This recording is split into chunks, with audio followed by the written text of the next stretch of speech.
Vamos dar início ao primeiro assunto desse bimestre, que é o degree of adjective, ou seja, grau dos adjetivos. Tá? Então, antes de iniciarmos propriamente com definições, é bom que a gente faça algumas comparações de como funciona o adjetivo em português, como funciona em inglês, para entender a aplicabilidade desse adjetivo dentro do grau. Tá certo? Primeiro, o adjetivo, na língua inglesa, é uma classe de palavra muito importante, porque na hora que você está fazendo a tradução, você pode achar um pouquinho diferente o posicionamento em relação ao português, porque na língua inglesa o adjetivo tem, vamos dizer que posições distintas. Ele pode ocupar, quando tiver ele em um substantivo, ele vai aparecer sempre primeiro, você não vai ter o substantivo primeiro e o adjetivo depois de forma nenhuma.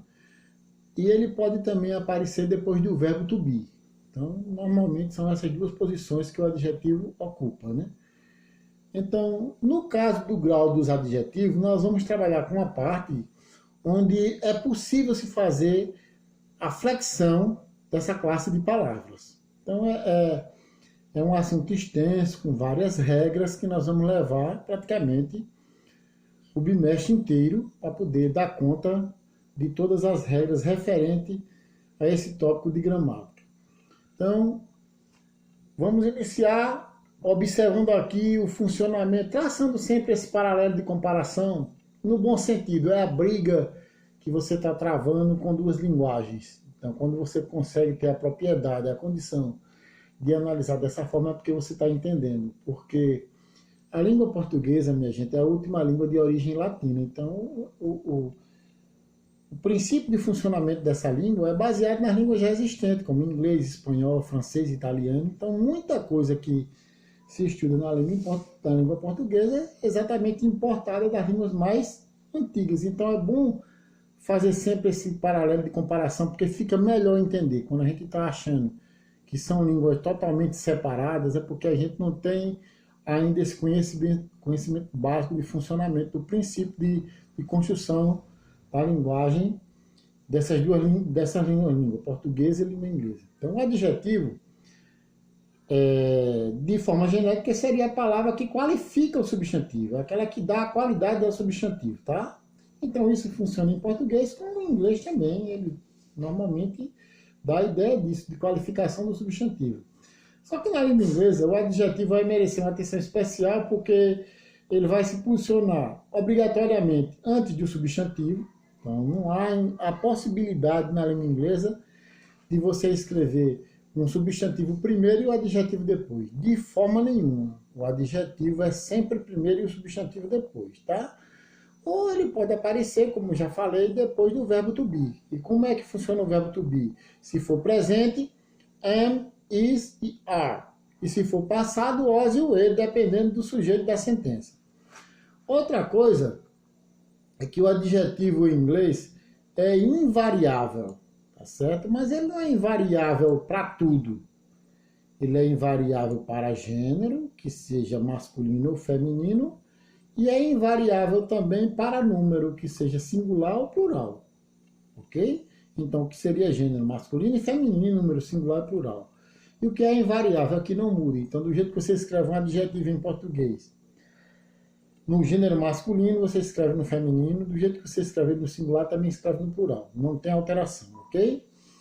Agora, quando você quer comparar algo ou alguém, e você quer demonstrar referência de alguma qualidade nessas comparações, aí é que você passa a trabalhar com o grau, né, o grau comparativo dos adjetivos. Então, esse comparativo dos adjetivos, tá certo? É exatamente o assunto que a gente está tratando agora. A gente vai falar de adjetivo, dessa classe de palavra tão importante, tanto no português como na língua inglesa. Aí o que é que pode acontecer?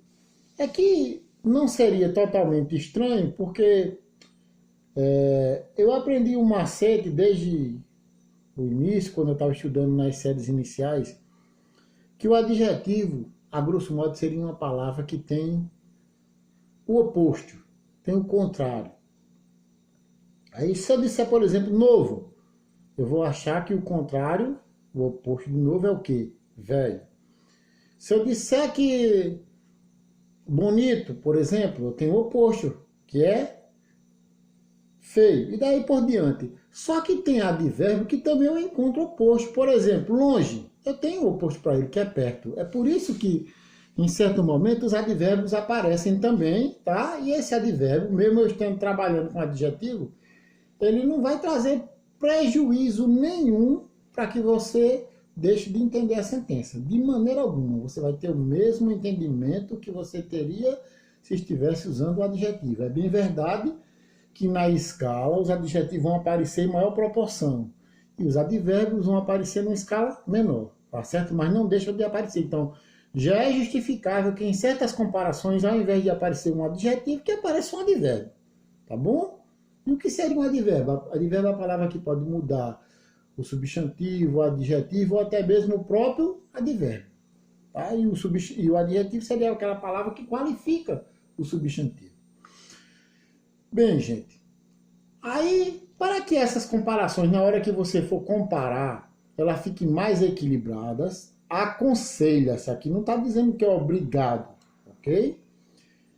Aconselha-se você comparar uma pessoa com outra pessoa. Mas veja bem, como isso pode ser relativo. Como é que eu posso comparar em altura um camarada que tem 2 metros com um anão que tem 50 centímetros? Eu já sabia que aquele cara é maior. Então, quando eu quero uma comparação mais equilibrada, eu comparo aquele cara de 2 metros com um cara de 1,99 m. Eu comparo um anão de 50 centímetros com um anão que tenha 49 centímetros. Então, até nisso, essas comparações vão ser mais justas, né? Mais equilibradas. Então, aconselho-se. Eu não sou obrigado. Eu posso dizer, por exemplo, que João, que tem 2 metros, é mais alto do que Pedro, que tem 50 centímetros. Mas aí já estava claro, era um desequilíbrio muito grande, né? Então, o que aconselha não é que norteia que seja obrigatório, é o aconselhável para que as coisas tenham um sentido lógico mais plausível, né? Então, o que é que se aconselha? Comparar uma pessoa com outra pessoa, um animal com outro animal, um objeto com outro objeto, ou um grupo com outro grupo. Porque quando eu falo um com outro, eu estou falando de singular, não é isso? E quando eu falo de grupo, esse grupo pode ser de pessoa, pode ser de coisa, pode ser de animais. Então, isso é o aconselhável, né? Eu não vou dizer, por exemplo, que o trator tem mais força do que o João. Eu estaria comparando um objeto com uma pessoa. Então, essas comparações ficam meio que sem nexo, tá? Então, é melhor que você faça essas comparações obedecendo o que se aconselha aqui, tá? Nas comparações, gente, o verbo to be vai aparecer praticamente em todas as sentenças. E quando é que ele não aparece? É porque tem sentença que já tem verbo. Se a própria sentença já tiver verbo, eu vou desprezar o verbo to be. Mas se ela não tiver, eu vou usar. E que forma eu uso o verbo to be? Normalmente no presente, tá? Não vai dizer que o passado fica totalmente desprezado, não. Aparece agora que a maior incidência são do verbo to be, que, com as 3 formas do presente. Am, is e are. Pode aparecer o was e o ele, mas a prioridade é que apareça am, is e are, que são formas do presente, né? E quando é que não precisa colocar o verbo to be? Se na sentença que eu estiver estruturando já tiver o verbo to be. Aí eu tenho aqui comparison of equality, que seria a comparação de igualdade. Gente, o termo já é bem claro. Igual, né? Bem parecido, semelhante, né? Então, na igualdade, as partes comparadas apresentam praticamente os mesmos valores. Tá? Você não vai dizer que uma coisa é igual e vai apresentar uma diferença grande de uma para outra. Não é isso? Elas vão ficar mais ou menos no mesmo grau de valor. A formação da comparação de igualdade é assim. As, esse traço que tem aqui representando é onde eu vou colocar o adjetivo. E por que não está o adjetivo? Porque são muitos. Então eu vou colocar as antes do adjetivo, vou colocar as depois do adjetivo. Aí eu tenho aqui o exemplo. Pedro é tão forte quanto Mike, né? Então, esse as daqui vai ficar igual a esse tanto, ó. E esse as daqui vai ficar igual quanto, né? Então, como é que eu vou estruturar? Pedro não é igual a he? Então, o que foi que eu usei? Is, né? Aí, o que é que eu vou usar agora? O as, ó. Que aqui que tá de vermelho. As. Essa partezinha do meio aqui é o adjetivo forte, que é strong. Depois o as novamente. E depois a outra pessoa com pessoa. Tá vendo? Comparando Pedro com Mike. Então, Pedro is as strong as Mike. Estou estruturado aquela sentença de cima. Pedro é tão forte quanto Mike. E quem é o mais forte dos dois? Nenhum, gente. Os dois são fortes e o grau de proporção é praticamente igual, tá certo? Isso é o que a gente chama de igualdade positiva. Mas eu tenho também a igualdade negativa, tá? Então, aqui eu só tenho uma estrutura, que foi essa, es-es.